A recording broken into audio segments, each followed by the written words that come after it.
सबसे पहले आइए नजर डालते हैं हमारी जो पहली बड़ी खबर है उस पर।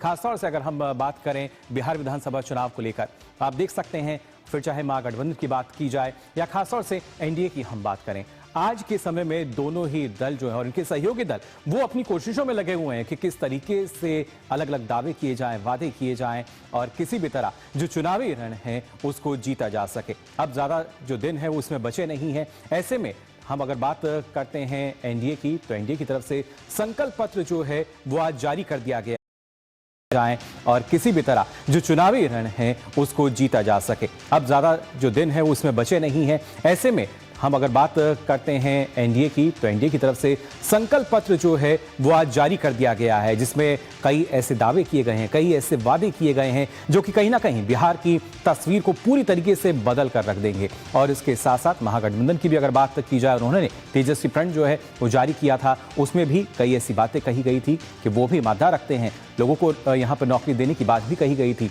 लेकिन किस तरह की शर्तें उसमें लगाई गई और किस तरीके से बिहार की जो जंग है वो तेज होती नजर आएगी वो आपको समझा देते हैं। सबसे पहले घोषणा पत्रों की जंग की अगर बात की जाए, किस तरीके से देखिए एनडीए का संकल्प पत्र जिसमें बताया गया कि करीब 1 करोड़ जो युवा हैं उनको रोजगार मुहैया कराया जाएगा। खासतौर से औद्योगिक क्षेत्र की अगर बात की जाए वो कैसे और बेहतर होता हुआ नजर आएगा। और अगर बात की जाए आने वाले समय की, तो एक तरीके से नई तस्वीर जो है वो यहाँ नजर आएगी।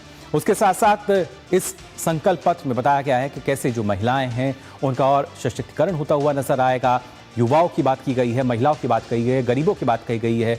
और हालांकि तेजस्वी का जो प्रण था यानी महागठबंधन का अगर बात हम करें, उसमें भी कुछ एक चीज़ें ऐसी शामिल की गई थी, कई दावे थे उसमें, लेकिन इन बातों में कितना दम है आइए ये देखने की हम कोशिश करते हैं। जी हाँ, इन वादों की अगर बात की जाए, खासतौर से एक रोजगार का रोड मैप जो है वो संकल्प पत्र है, जिसमें 1 करोड़ रोजगार देने का वादा किया गया है। वहीं तेजस्वी प्रण की अगर हम बात करें तो हर घर एक सरकारी नौकरी का वादा इसमें किया गया है। और वहीं अगर बात की जाती है महिलाओं के लिए, तो महिलाओं को जो सौगात है वो संकल्प पत्र में नजर आती है। 1 करोड़ महिलाओं को लखपति दीदी बनाने का वादा इसमें किया है। वहीं तेजस्वी प्रण में जीविका दीदियों को हर महीने 30,000 रुपए देने की बात कही गई थी। ये तो बात हुई महिलाओं की। इसके साथ साथ जब हम बात करते हैं विद्यार्थी छात्रों की, तो उनको कितनी राहत है। संकल्प पत्र में आप बता दें, गरीब परिवारों के जो बच्चे हैं, जो छात्र हैं, उनको केजी से पीजी तक मुफ्त शिक्षा देने की जो बात है वो कही गई है।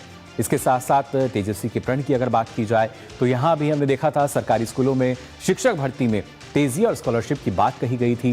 यानी आप अंदाज़ा लगा सकते हैं कैसे महिला, गरीब, हर वर्ग पर यहाँ फोकस किया गया है। और खासतौर से जो संकल्प पत्र है इसमें उच्च शिक्षा पर फोकस नजर आता है। एजुकेशन सिटी का निर्माण जो है वो बात कही गई है, जबकि तेजस्वी के प्रण में जिला स्तर पर मेडिकल कॉलेज की स्थापना की बात कही गई है। तो ये अपने आप में जो दोनों हैं, खासतौर से एक संकल्प पत्र और दूसरा तेजस्वी प्रण की अगर खासतौर से बात की जाए, कहीं ना कहीं विकास को अहमियत जो दर्शाई जा रही है। संकल्प पत्र में हमने देखा पटना, दरभंगा, भागलपुर और पूर्णिया में इंटरनेशनल एयरपोर्ट यानी कनेक्टिविटी के जरिए जो विकास की बयार है वो यहाँ नजर आ सकती है। जबकि हमने देखा था तेजस्वी प्रण यानी महागठबंधन का जो तेजस्वी प्रण है उसमें भी बताया गया था कि किस तरीके से 5 नए जो और पुट की बात है वो इसमें की गई थी। तो अब अलग अलग जो दल हैं वो दम भरते हुए नजर आ रहे हैं। लेकिन इसके साथ ही सबसे महत्वपूर्ण वर्ग की अगर हम बात करते हैं, इसके साथ वो है किसानों का सम्मान। जी हाँ, उसमें भी संकल्प पत्र में हमने देखा सभी फसलों को एमएसपी की गारंटी और उसके साथ साथ किस तरीके से जो किसान है उनको एक बड़ी राहत यहाँ पर मिलेगी। इसके अलावा खासतौर से अगर बात की जाए और गरीबों को जो तमाम सुविधाएं दी जाएंगी, उसमें करीब 125 यूनिट जो मुफ्त बिजली है वो भी यहाँ दी जाएगी। इसके साथ ही आप बता दें, जब हम तेजस्वी प्रण की बात करते हैं तो यहाँ भी करीब 200 यूनिट बिजली मुफ्त देने की बात कही गई थी। लेकिन फिलहाल जो बिहार की जनता है उसके सामने हम कह सकते हैं अब कई विकल्प सामने हैं और अलग अलग दल जो हैं वो अपने घोषणा पत्र जो हैं जारी कर चुके हैं।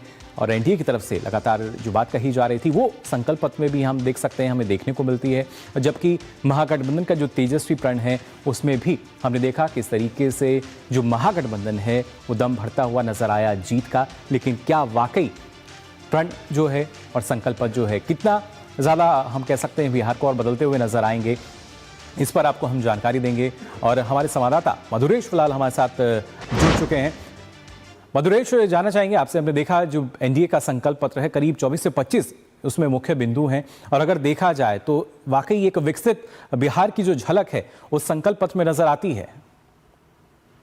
हाँ, निश्चित रूप से देखिए, ये एनडीए का जो संकल्प पत्र है वो युवाओं, महिलाओं के साथ बिहार के विकास के जुड़े हर पहलू को छूता हुआ दिख रहा है। और सबसे जरूरी बात ये है कि जो युवा हैं उनके पीजी, केजी से लेकर के पीजी यानी किंडरगार्टन से लेकर के पोस्ट ग्रेजुएशन तक के मुफ्त पढ़ाई का इसमें वादा किया गया है। अगर कोई व्यक्ति किंडरगार्टन से पीजी तक की पढ़ाई सरकारी स्कूल और कॉलेज में करता है तो उसको कोई पैसा नहीं लगेगा, ये बात इस घोषणा पत्र में कही गई है। इसके अलावा अगर दूसरी तरफ देखें तो सिर्फ पढ़ाई नहीं, पढ़ाई के बाद रोजगार के साधन कैसे उपलब्ध होंगे, इसके लिए भी वादे किए गए हैं। इसमें 1 करोड़ युवाओं को नौकरी देने की बात कही गई है। इसके साथ ही करीब 100 एमएसएमई को डेवलप करने की बात कही गई है, 50,000 कुटीर उद्योग लगाने की बात की गई है। तो और इसके अलावा इंडस्ट्रियल कॉरिडोर, उसके बाद डिफेंस कॉरिडोर और चिप की फैक्ट्री वगैरह लगाने की बात कही गई है। तो निश्चित रूप से इससे जो रोजगार है उसका सृजन होगा। इसके अलावा जहां तक महिलाओं की बात करें, महिलाओं के लिए भी इसमें कई वादे किए गए हैं। जब सम्राट चौधरी घोषणा पत्र को पढ़ रहे थे तो उन्होंने इस बात को दोहराया कि बिहार में बड़ी संख्या में लखपति दीदी बन चुकी हैं, लेकिन अब इससे एक कदम आगे एनडीए सरकार महिलाओं के लिए काम करेगी और जो लखपति दीदी बन गई है उनको करोड़पति दीदी कैसे बनाया जाए, करोड़पति दीदी बनाने की कवायद शुरू की जाएगी। इसके अलावा बात करें तो बिहार एक एग्रीकल्चर बेस्ड स्टेट है।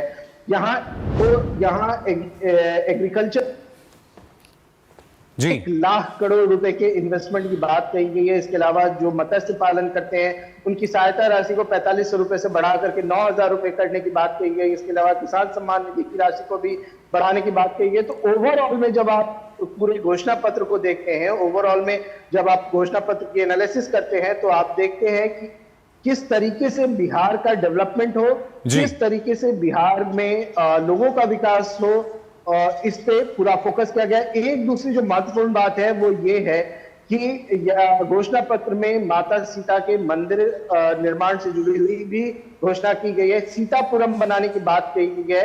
अभी हमने कुछ दिनों पहले देखा था कि माता सीता का जो मंदिर सीतामढ़ी में है, पुनौरा धाम, उसके पुनर्निर्माण का शिलान्यास हुआ था। उस पूरे इलाके को सीतापुरम के रूप में डेवलप किया जाएगा ताकि टूरिज्म भी हो सके और वहां के लोगों को बेहतर फैसिलिटीज भी मिल सके। इसके अलावा बिहार के कई जो बड़े शहर हैं उनको ग्रीन फील्ड सिटी के रूप में डेवलप किया जाएगा, जिसमें पटना भी शामिल है। न्यू पटना जाहिर तौर पर अलग अलग वर्ग को जो फायदा है, जहां पर एयरपोर्ट भी डेवलप करने की बात कही गई है। जी बिल्कुल, कनेक्टिविटी जो है वो और बेहतर होती नजर आएगी। हर वर्ग को जो लाभ है वो पहुंच रहा है और सीधे तौर पर यही शायद विकसित बिहार की एक तस्वीर जो है वो कहने की कोशिश की गई है संकल्प पत्र के जरिए। फिलहाल बहुत बहुत शुक्रिया आपका मधुरेश हमारे साथ जुड़ने के लिए।